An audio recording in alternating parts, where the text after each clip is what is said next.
Plongeons ensemble au cœur de la Mésopotamie antique, à la rencontre des Sumériens, une civilisation aussi énigmatique qu'essentielle pour notre histoire. Ce peuple, dont le nom résonne peut-être à vos oreilles sans que vous ne le connaissiez vraiment, nous a légué un héritage mythologique fascinant. Au cours de ce voyage, nous explorerons leurs croyances, leurs dieux, leurs héros et les mystères qui les entourent. Comment concevaient-ils l'univers? Quel était leur rapport au divin? Pourquoi pensaient-ils que l'humanité avait été créée pour servir les puissances supérieures? Et comment leur mythologie a-t-elle imprégné les cultures postérieures, de Babylone aux récits bibliques? Nous aborderons également la question des Anunnaki, ces dieux énigmatiques parfois associés aux théories des anciens astronautes. Mythe ou réalité? Tentons d'élucider ce mystère. Accrochez-vous, c'est parti. Au troisième millénaire avant notre ère, les Sumériens ont établi l'une des premières civilisations de l'histoire humaine.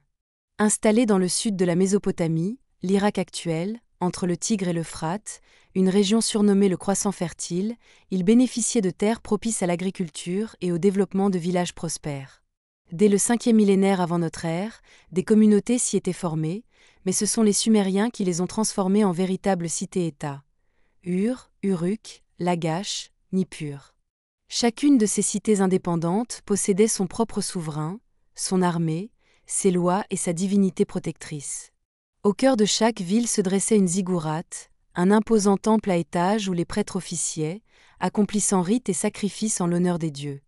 L'origine des Sumériens demeure obscure. Aucun écrit ne témoigne de leurs origines et leur langue, unique en son genre, ne présente aucune similitude avec les autres langues antiques, renforçant le mystère qui les entoure. Sont-ils autochtones de Mésopotamie ou bien venus d'ailleurs? La question reste ouverte. Au-delà de leur talent d'urbanistes, les Sumériens étaient également d'ingénieux inventeurs. On leur doit l'écriture cunéiforme, première forme d'écriture connue. À l'aide de calames, ils gravaient leurs textes sur des tablettes d'argile, ensuite séchées au soleil ou cuites.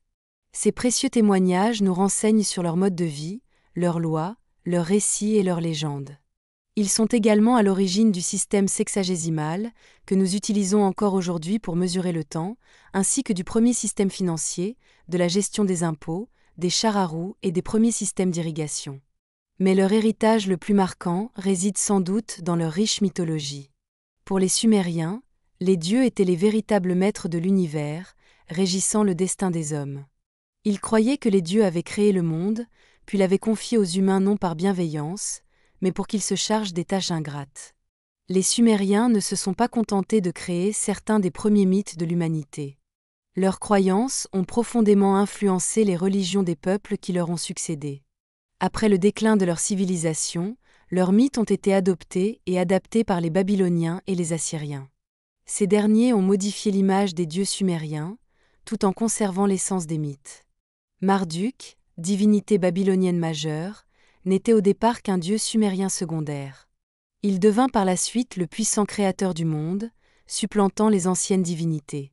Ce processus est illustré par l'Enuma Elish, le mythe babylonien de la création, inspiré des conceptions sumériennes, mais revisité.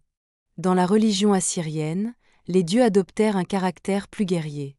Enlil, le dieu sumérien des tempêtes et du destin, relégué au second plan par les Babyloniens, fut remplacé chez les Assyriens par Assur, un dieu redoutable et impitoyable, associé au triomphe militaire et à l'État. L'influence sur les textes bibliques est particulièrement frappante. Le récit du déluge dans la Genèse s'inspire largement du mythe sumérien de Zuzudra, survivant d'une grande inondation grâce à la construction d'une arche. Ce récit figure également dans l'épopée de Gilgamesh, où le héros rencontre Utnapishtim, un homme ayant accédé à l'immortalité après le déluge. Seuls les détails varient, Noé dans l'Ancien Testament, Utnapishtim dans la version babylonienne et Zuzudra dans l'original sumérien.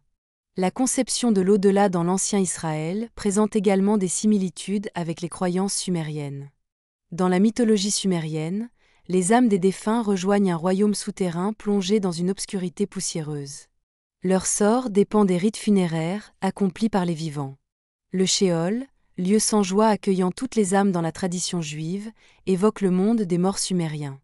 Les figures de héros bibliques pourraient elles aussi trouver leurs racines dans les textes sumériens.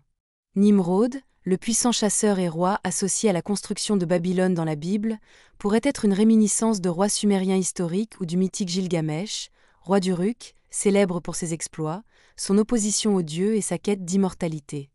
La connaissance des mythes sumériens ne repose pas sur des traditions orales ou des récits tardifs, mais sur une invention majeure de l'Antiquité, l'écriture cunéiforme.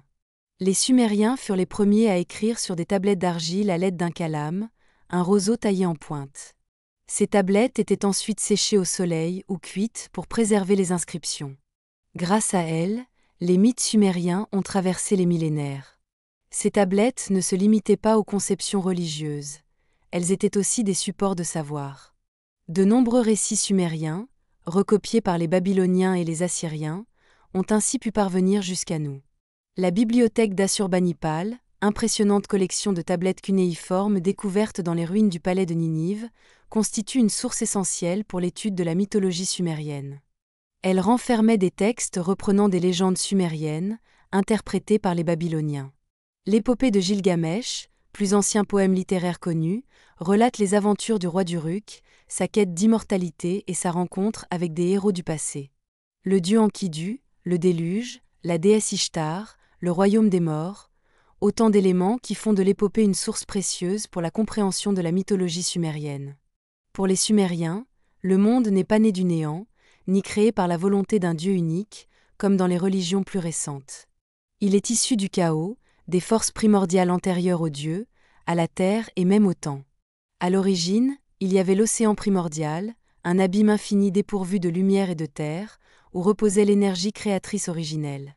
Un lieu informe, contenant en germe toutes les potentialités de l'existence. Au commencement, seul existait Apsu, l'océan infini d'eau douce, être primordial, incarnation vivante de l'élément chaotique. Apsu détenait la force à l'origine de toute chose, mais demeurait immobile et immuable.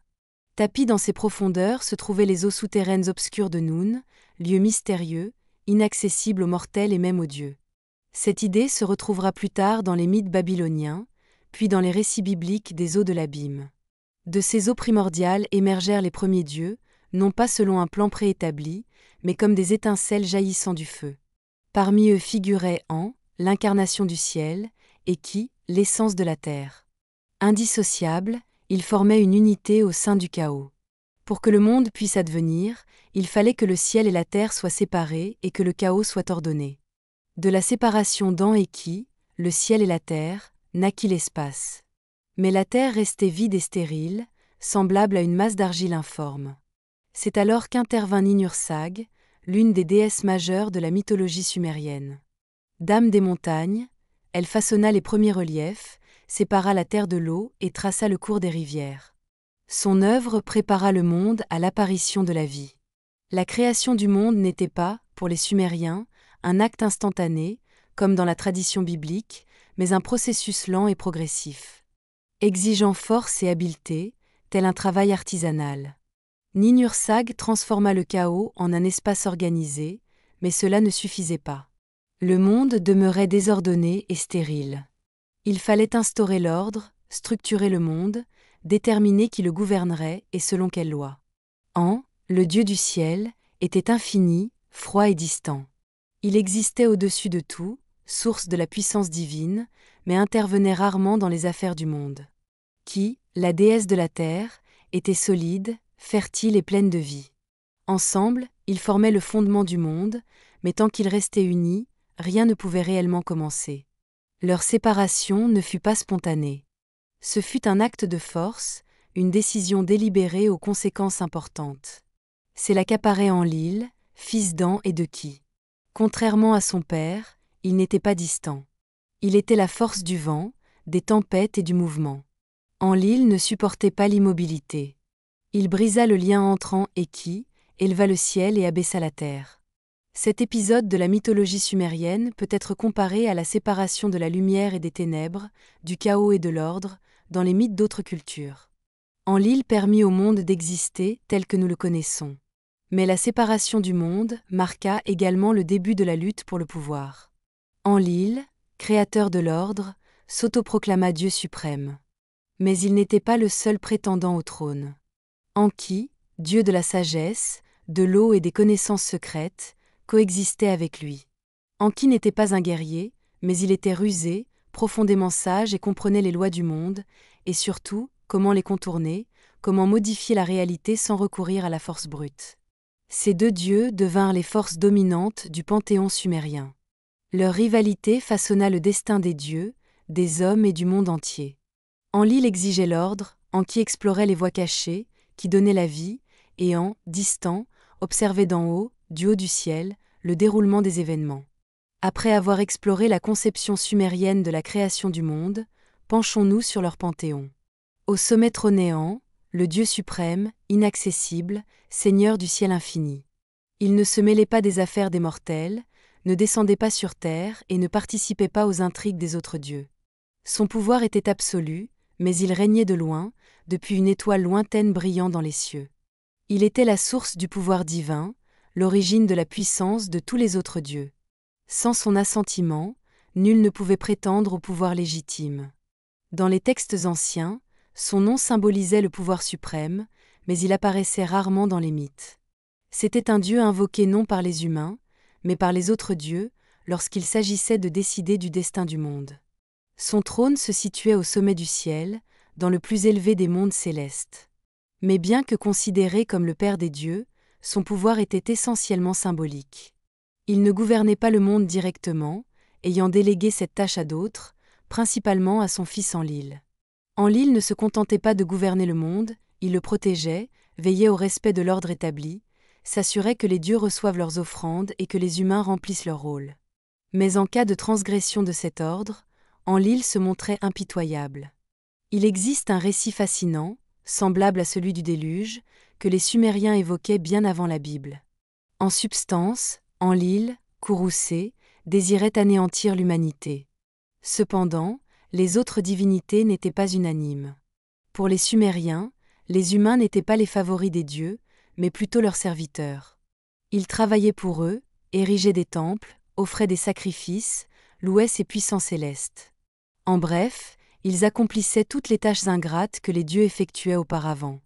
Or, au fil du temps, la population humaine s'accrut, engendrant davantage de tumultes. Les dieux, semblables à des rois, étaient excédés par cette cacophonie, ces clameurs, ce désordre incessant. Un mythe relate la colère d'Enlil, s'exclamant « Le bruit de ces humains est insupportable. Je ne parviens plus à trouver le sommeil. » Il décida alors de les exterminer définitivement. Il persuada les autres dieux que l'humanité était devenue trop pénible et qu'il fallait s'en défaire. Ils déclenchèrent le déluge. Tout fut submergé, les cités, les cultures, le bétail, la civilisation entière, disparut. Néanmoins, Enki, divinité de l'eau et de la sagesse, appréciait les humains et refusait leur disparition. Mais affronter Enlil était périlleux. Il agit donc secrètement. Il choisit Yusudra, un roi juste, l'équivalent sumérien de Noé. Il lui apparut en songe et lui intima « Détruis ta demeure, construis une arche, rassemble des semences de chaque plante et un couple de chaque animal, et lorsque le déluge surviendra, tu seras sauvé. » Yusudra obéit. Il construisit une immense embarcation, et soudain, le déluge se déchaîna.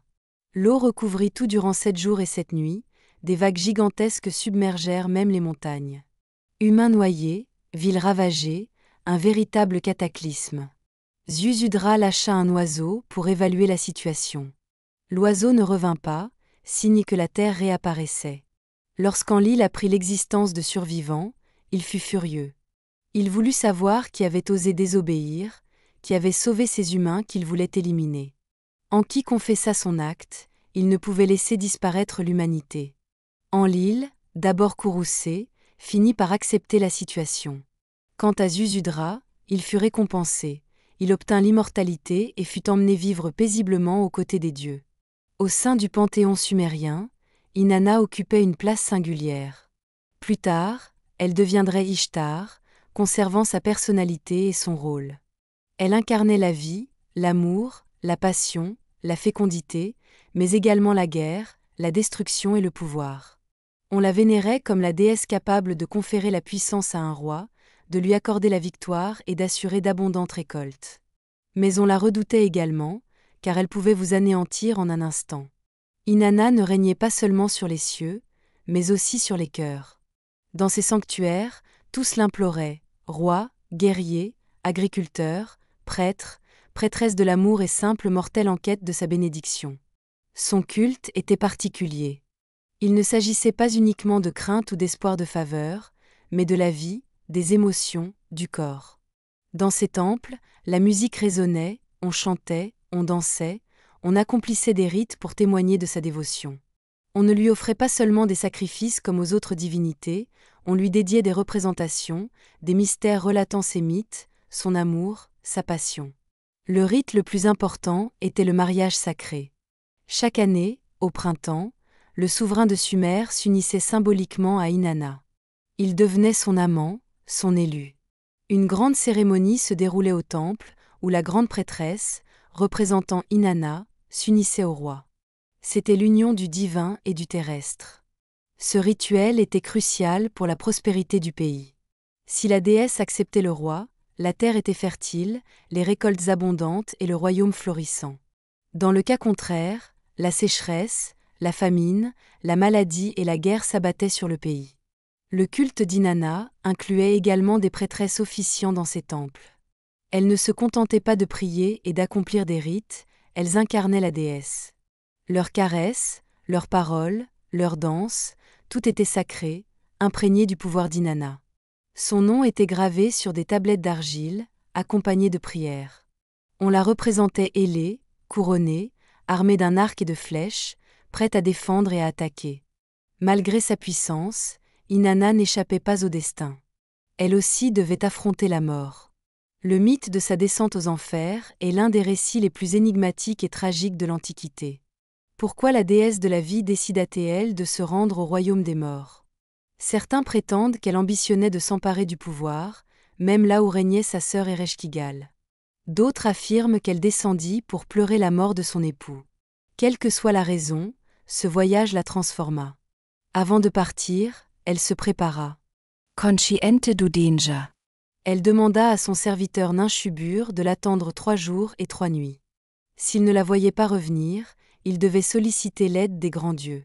Inanna revêtit ses plus beaux atours, symbole de son pouvoir. Elle était prête à affronter la reine des morts. Mais lorsqu'elle parvint aux portes des enfers, le gardien hésita. Il transmit sa requête à Ereshkigal, qui accepta, mais à une condition. Inanna devait entrer comme tous les défunts, dépouillée de son pouvoir. À chaque porte, on lui retira un attribut, sa couronne, son sceptre, ses bijoux, ses vêtements, sa protection magique. Arrivée à la dernière porte, elle se trouva nue devant sa sœur. Ereshkigal fut impitoyable. Elle la condamna à mort. Le corps d'Inanna fut suspendu à un crochet, dans l'obscurité. Zur terre, le chaos regna. Privée d'Inanna, la vie s'éteignit. Les plantes ne fleurirent plus, les rivières s'asséchèrent, les enfants ne vinrent plus au monde. Ninchubur attendit 3 jours et 3 nuits, puis il se rendit auprès des dieux. Enlil refusa d'intervenir. On ne voulut pas s'opposer à la mort. Seul Enki trouva une solution.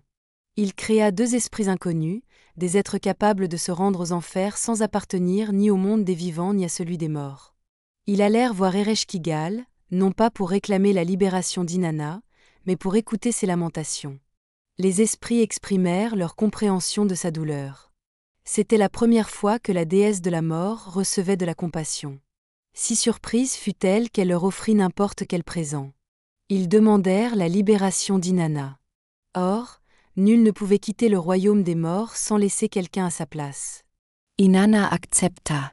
De retour sur terre, ces démons aperçurent Dumuzi, dieu de la végétation et son amant. Il ne semblait pas préoccupé par son absence, il n'avait pas prié pour elle, n'avait pas accompli de rite. Furieuse, elle le désigna comme son remplaçant. Les démons l'entraînèrent aux enfers. Plus tard, sa sœur Jeshtinana proposa de partager son sort. Dumuzi passa donc 6 mois aux enfers et 6 mois sur terre, symbolisant le cycle des saisons. Ce mythe est l'un des plus anciens récits sur la mort et la renaissance, sur l'impossibilité d'échapper aux ténèbres. Lorsque le soleil se levait sur les cités sumériennes, ce n'était pas simplement un nouveau jour, le dieu où tout revenait sur terre. Il incarnait la lumière, l'ordre et la vérité. Son visage rayonnant dissipait les ténèbres et illuminait toutes les actions humaines. Utu régnait sur le soleil et la justice. Du haut du ciel, il observait tout, les recoins obscurs des villes, les gorges profondes, l'intérieur des maisons.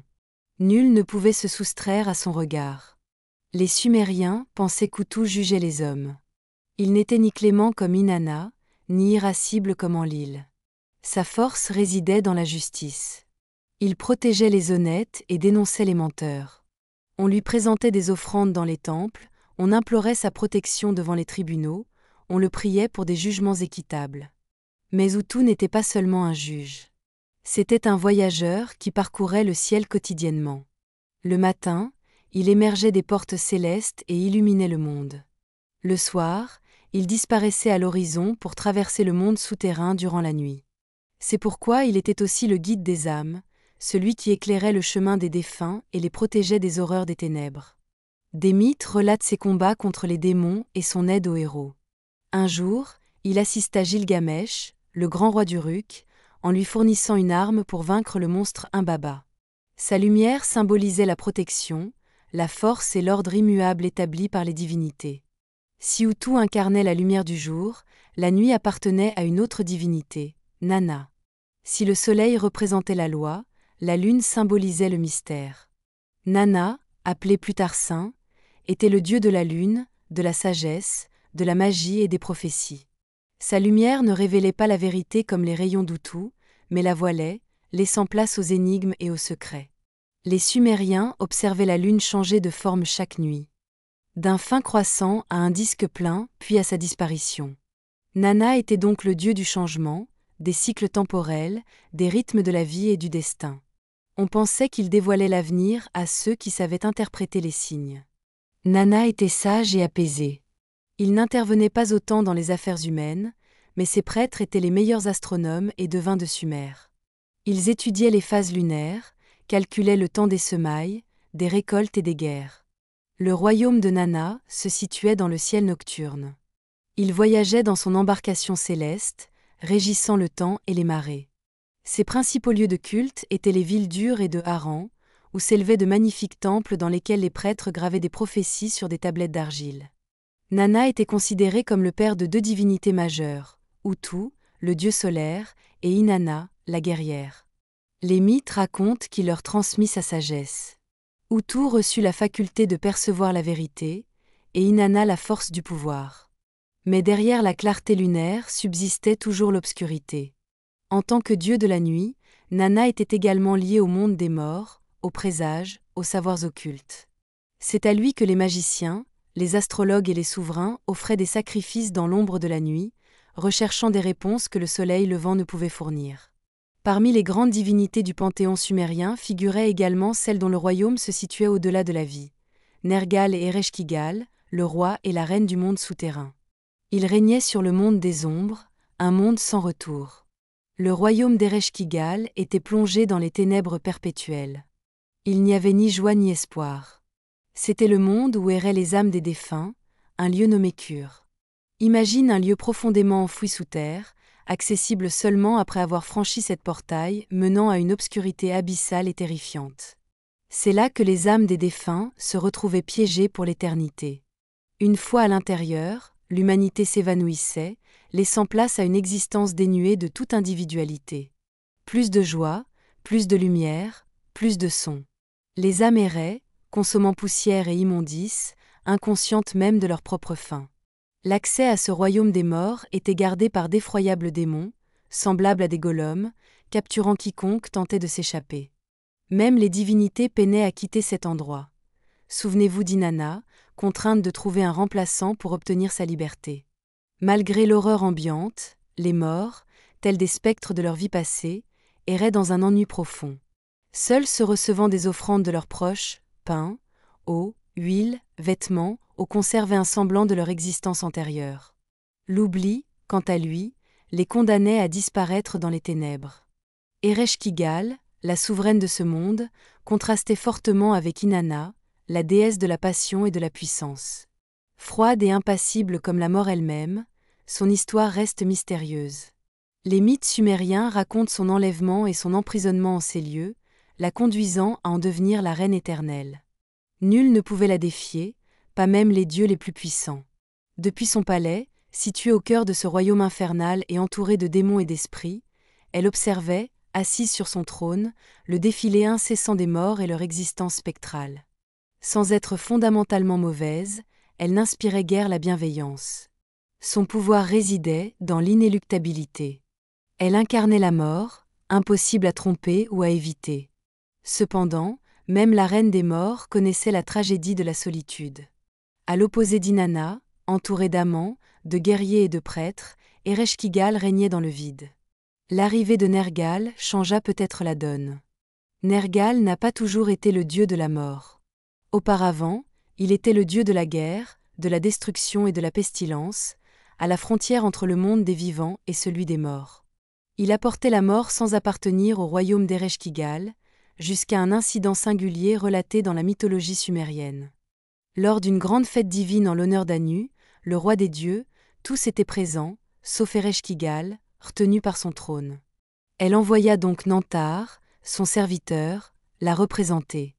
À l'arrivée de Nantar, tous les dieux se levèrent pour le saluer, à l'exception de Nergal, qui refusa de s'incliner devant un représentant du monde des morts. Offensé, Ereshkigal le convoqua.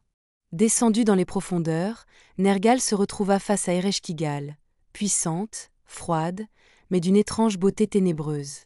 Elle le reçut, non comme un prisonnier, mais avec une forme d'intérêt. Une connexion primitive s'établit entre eux. Certaines versions du mythe la dépeignent tombant amoureuse de lui, d'autres les montrent luttant pour le pouvoir. Elle lui proposa de rester, mais Nergal, dieu de la guerre, refusa d'être prisonnier des morts. Attendant le moment opportun, il l'attaqua et s'enfuit, la laissant seule et enragée. De retour au paradis, sa victoire fut de courte durée. Ereshkigal, incapable de quitter son royaume, projeta sa colère sur les dieux, menaçant de tout détruire si Nergal ne revenait pas. Terrifiés, les dieux le contraignirent à redescendre, non plus en prisonnier, mais en conquérant. Armé jusqu'aux dents, il fracassa les portes et élimina les gardes. Les mythes racontent qu'arrivé devant elle, il la saisit par les cheveux, la jeta de son trône et s'apprêta à la tuer. Mais Ereshkigal pleura, non pour implorer sa pitié, mais pour exprimer sa solitude. Elle avait régné seule pendant que les autres se réjouissaient, et avait enfin trouvé un égal. Nergal, la regardant, renonça à la tuer et l'embrassa, comprenant qu'on ne vainc pas la mort, on pactise avec elle. Il devint ainsi roi des morts à ses côtés, incapable de retourner parmi les vivants, désormais dieu de la mort autant que de la guerre. Craignant le monde des morts, les Sumériens s'efforçaient de maintenir de bonnes relations avec ses souverains. Ils offraient des présents à Nergal pour éviter les maladies et à Ereshkigal pour retarder la mort. Les rites funéraires revêtaient une importance capitale. Les familles apportaient des offrandes aux défunts pour adoucir leur existence souterraine. Plus une âme était honorée par sa famille, meilleure était sa vie dans le monde des morts. Rois, prêtres et mages cherchaient à repousser l'échéance fatale. Certains Sumériens gravaient des sorts sur leurs tombes pour se protéger après la mort et échapper à l'oubli éternel. Malgré leurs efforts, nul n'échappait à la mort. Tous les chemins y menaient. Après les dieux sumériens, intéressons-nous aux Anunnaki.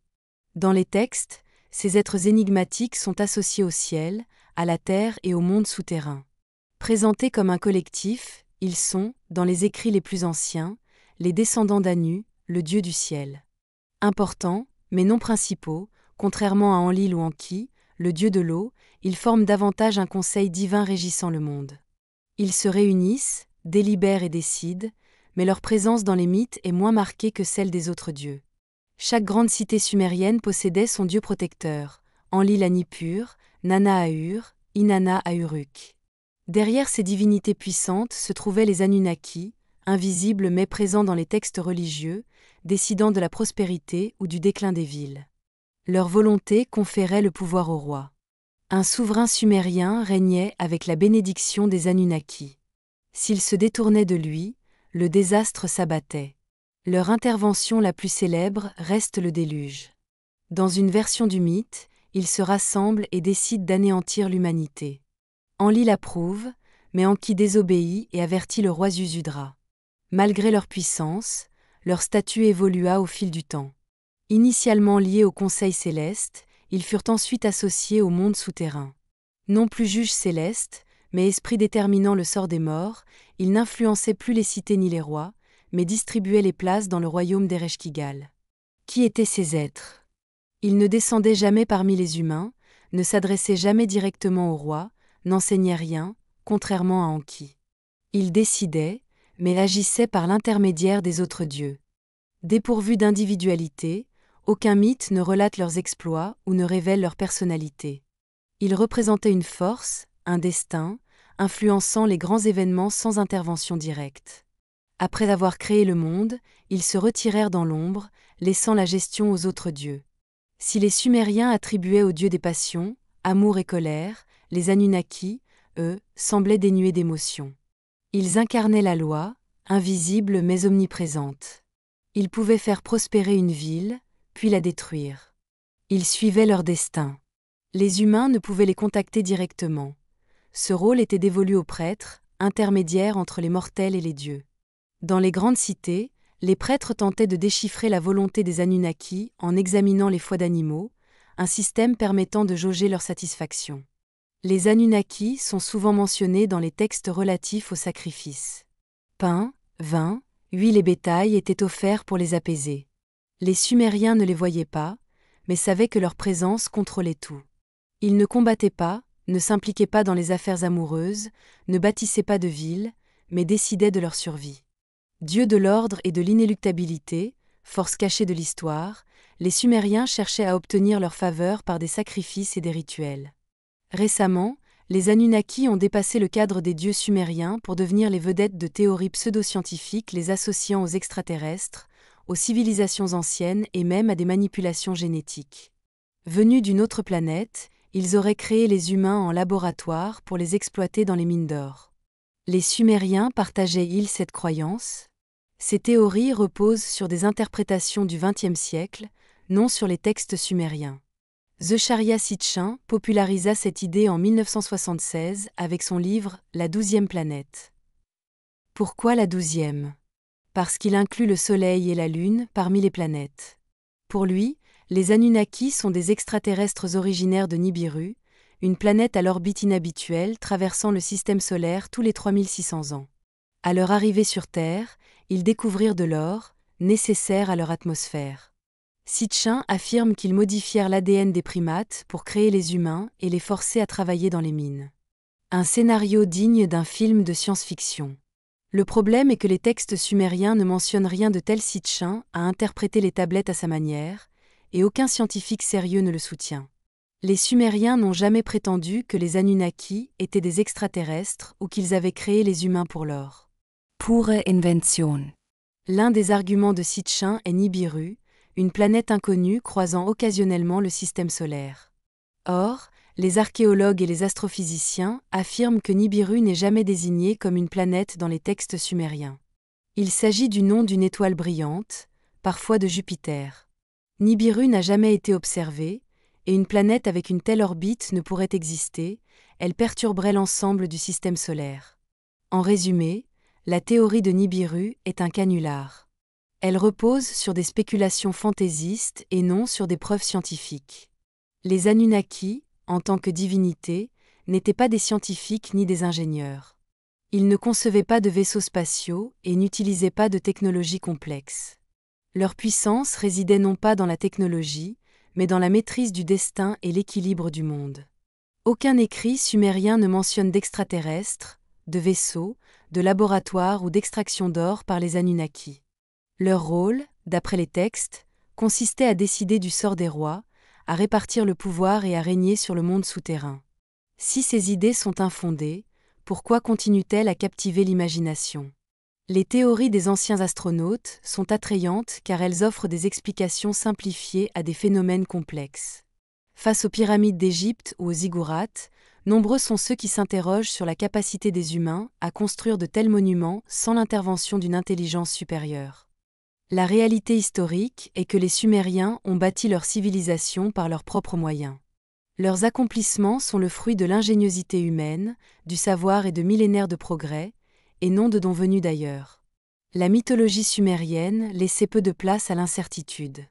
L'homme était soumis au bon vouloir divin, et sa raison d'être était de servir les dieux, de préserver l'ordre et l'harmonie de l'univers. À la différence des religions ultérieures, où l'on pouvait espérer une récompense après la mort, chez les Sumériens, tout se concentrait sur la vie terrestre. Pour conserver la faveur des dieux, les humains devaient constamment les honorer, construire des temples, pratiquer des rites, faire des offrandes et des sacrifices. Comment les Sumériens concevaient-ils leur propre genèse? Et pourquoi, selon eux, les dieux les avaient-ils créés? D'après le mythe sumérien, l'humanité n'est pas née de la bienveillance divine, mais d'une nécessité. À l'origine, les dieux mineurs travaillaient eux-mêmes. Ils cherchaient de la nourriture, creusaient des canaux d'irrigation, accomplissaient les tâches ingrates. Lassés de ces travaux, ils se sont rebellés contre les dieux majeurs. Réunis en conseil, ils ont cherché une solution, créer des êtres qui se chargeraient des travaux pénibles. Ninma, la déesse de la naissance et de la création, a alors modelé les premiers humains à partir d'argile mélangée à du sang divin. Les premiers essais furent infructueux. Certains mythes racontent que Ninma a expérimenté différentes formes, créant des êtres faibles, malades ou difformes, avant de parvenir à la forme humaine idéale, apte au travail. Dès l'origine, l'humanité existait donc non pour elle-même, mais pour les dieux. Point d'immortalité, point de grandes aspirations. Leur but était simple: construire, cultiver, ériger des temples, faire des offrandes et garantir le maintien de l'ordre divin. Dans la cosmogonie sumérienne, les humains n'étaient porteurs d'aucune étincelle divine. Ils n'étaient pas des élus. On pourrait comparer leur rôle à celui d'ouvriers dans l'immense domaine des dieux. Le monde nécessitait un entretien constant, et les dieux refusaient de se fatiguer à maintenir l'ordre. Ils jouissaient de l'éternité, des festins, du pouvoir, mais n'allaient pas se donner la peine de labourer la terre, de cultiver le blé ou de faire les moissons.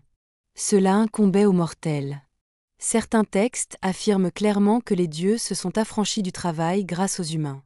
Par conséquent, toutes les calamités terrestres, sécheresses, guerres, épidémies, étaient interprétées comme la colère des dieux, insatisfaits de l'exécution de leurs ordres.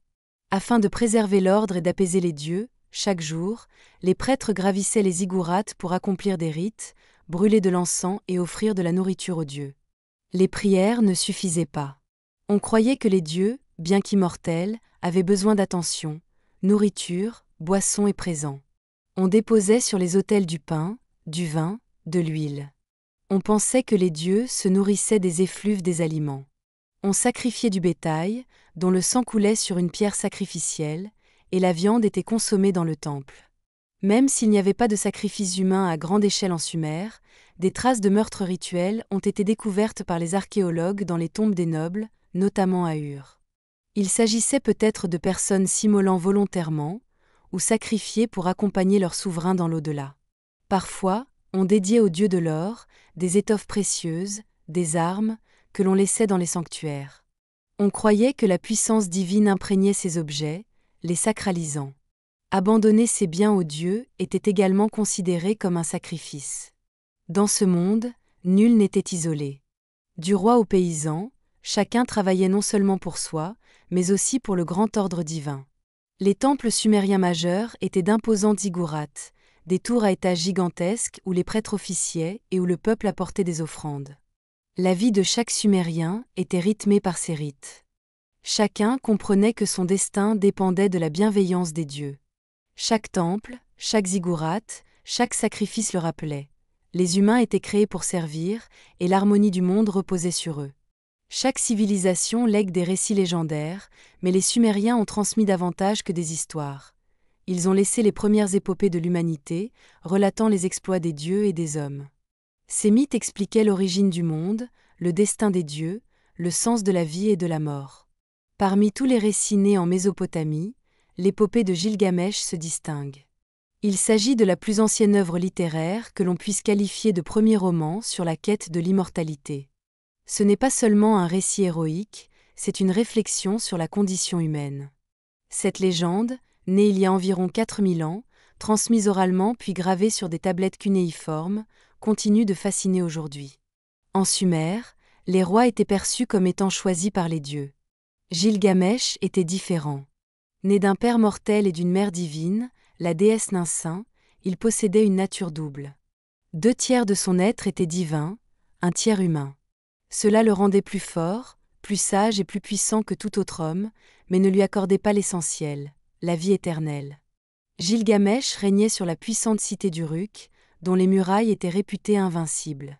Mais son tempérament était impétueux. Il prenait tout ce qu'il désirait, opprimant son peuple, qui implora l'aide des dieux. Entendant leurs prières, les dieux décidèrent que Gilgamesh avait besoin d'un rival à sa mesure. Ils créèrent Enkidu, un homme sauvage vivant parmi les bêtes dans les steppes. Il buvait l'eau des rivières, se nourrissait d'herbes et ignorait les préoccupations humaines. Les animaux le considéraient comme l'un des leurs. Mais le destin en décida autrement. Shamat, prêtresse de l'amour, vint à sa rencontre et lui révéla la condition humaine. Il but du vin, mangea du pain, connut les plaisirs de l'amour. Dès lors, les animaux se détournèrent de lui. Il était transformé, devenu homme. Arrivé à Uruk, il fut accueilli par Gilgamesh en ennemi. Ils s'affrontèrent dans un combat acharné. Leurs coups faisaient trembler le sol. Aucun ne pouvait l'emporter. Alors qu'ils étaient sur le point de s'entretuer, ils comprirent soudain qu'ils étaient devenus frères. Dès ce jour, ils furent inséparables. Leur amitié marqua le début de grandes aventures. Gilgamesh aspirait à la gloire éternelle. Il voulait que son nom soit gravé à jamais dans la mémoire des hommes. Pour ce faire, il résolut d'accomplir un exploit extraordinaire. Se rendre dans la forêt de cèdres où vivait le terrible géant Humbaba, gardien des arbres sacrés. Ils entreprirent un long périple, affrontant de nombreux périls, jusqu'à atteindre la forêt. Humbaba était une créature colossale, dotée de cette aura terrifiante. Avec l'aide du dieu soleil Shamash, ils aveuglèrent Humbaba, puis se jetèrent sur lui avec rage. Ils terrassèrent le géant et le tuèrent. Avant de mourir, Humbaba les maudit, prédisant qu'à cause de leurs actes, l'un d'eux mourrait avant d'avoir pu savourer sa victoire. Gilgamesh n'y prêta pas attention et célébra sa victoire. Après cette victoire, la déesse Ishtar remarqua Gilgamesh. Elle lui proposa de devenir son époux, lui promettant pouvoir, richesse et protection. Mais Gilgamesh refusa. Il savait que son amour était une malédiction. Chacun de ses amants avait connu le malheur. Elle transformait les hommes en animaux, leur infligeait des souffrances. Furieuse, la déesse se plaignit aux dieux. Elle demanda à son père Anu et au grand dieu Enlil de le châtier. Un taureau céleste, un monstre invincible pour tout mortel, fut alors envoyé sur Uruk. Mais Gilgamesh et Enkidu triomphèrent à nouveau. Ils tuèrent le taureau et jetèrent sa dépouille devant les dieux. Ce fut leur dernier triomphe. Les dieux décidèrent que la mort du taureau céleste devait être vengée. Ils prononcèrent leur verdict, Enkidu devait mourir. Gilgamesh, incrédule, vit son ami tomber malade, son corps s'affaiblissant jour après jour. Avant de mourir, Enkidu fit d'étranges songes sur le monde souterrain. Un lieu froid et sombre où les morts errent dans les ténèbres. Pour la première fois, Gilgamesh prit conscience de l'horreur de la mort. C'est alors qu'il se lança à la recherche de l'immortalité. Il quitta sa cité et se rendit aux confins du monde, où vivait Utanapishtim, le seul homme à avoir survécu au déluge et à avoir reçu la vie éternelle. Le voyage fut ardu. Gilgamesh traversa la terre de l'obscurité perpétuelle, rencontra la déesse Siduri, qui lui conseilla « Tu es un homme, réjouis-toi de la vie. Oublie l'immortalité. » Mais il n'écouta pas. Il traversa les eaux de la mort, atteignit la demeure d'Utanapishtim et l'interrogea « Comment puis-je devenir immortel ?»